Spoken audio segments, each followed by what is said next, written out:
এই election commission যে নিরপেক্ষ না তার প্রমাণ হচ্ছে তারা এইভাবে বসেছিল। যখন পুরো ঘটনাটা হয় আপনি দেখেন, আপনারা ভিডিওটা দেখেন, এইভাবে বসে বসে সিনেমা দেখছিল। They are all puppets.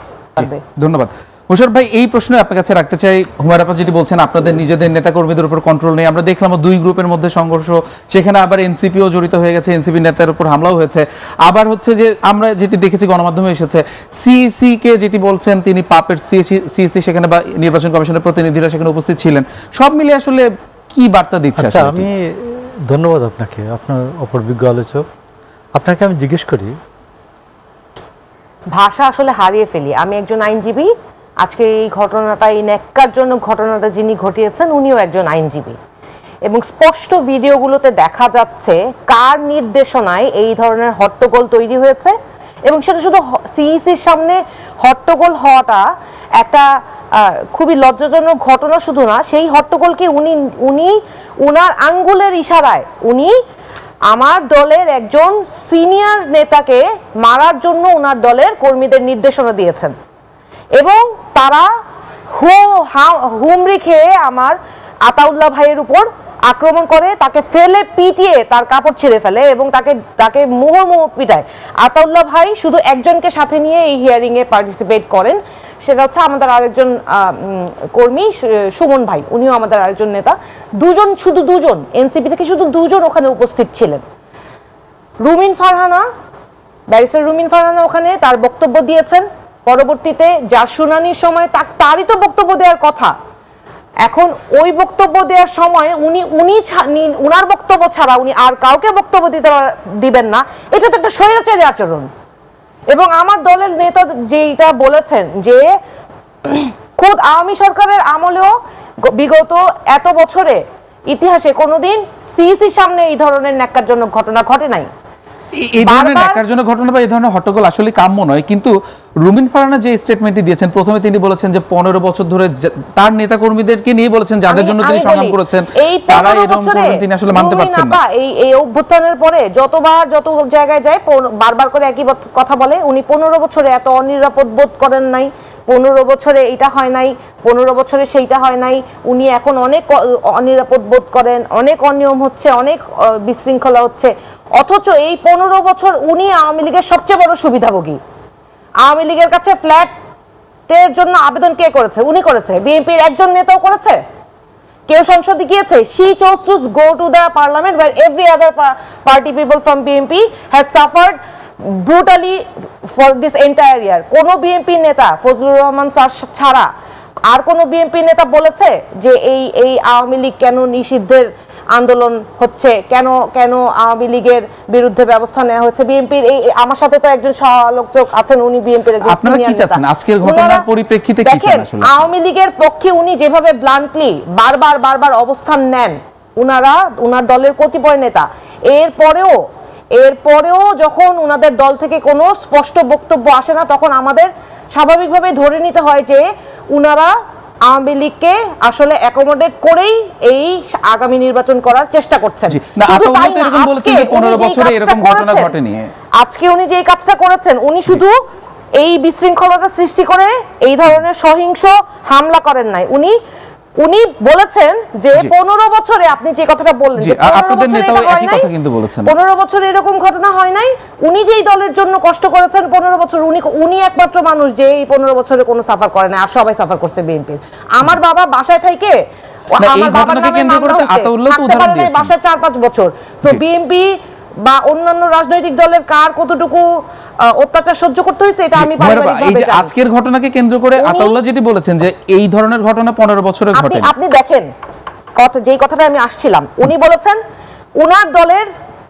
উনার দলের কোন একজন নেতা, আপনি বলছেন যে খালেদ হোসেন শ্যামলের কথা বলছিলেন, উনাকে ইন্ডিকেট করে উনি এই হাতাহাতির ঘটনাটাকে ইন্ডিকেট করেছেন। প্রথমে উনি এটাকে দুঃখ প্রকাশ করেছেন যে ইলেকশনের সামনে কি আসতে যাচ্ছে সেটা।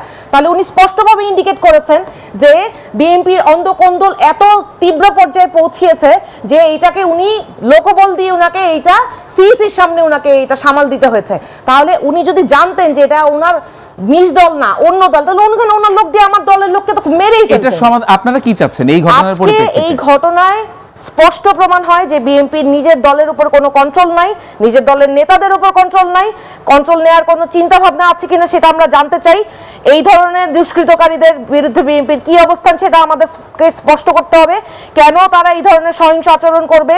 বিরোধী দলের নেতাকর্মী হোক অথবা যে কোনো স্বতন্ত্র প্রার্থী হোক, তার বক্তব্যের জন্য কেন তার উপরে এই ধরনের কোনো বক্তব্য দেওয়ার সুযোগই পাবে না, এই ধরনের হামলার শিকার হবে সেটা স্পষ্ট করতে হবে। আর এই সিইসি, এই ইলেকশন কমিশন যে নিরপেক্ষ না তার প্রমাণ হচ্ছে তারা এইভাবে বসেছিল।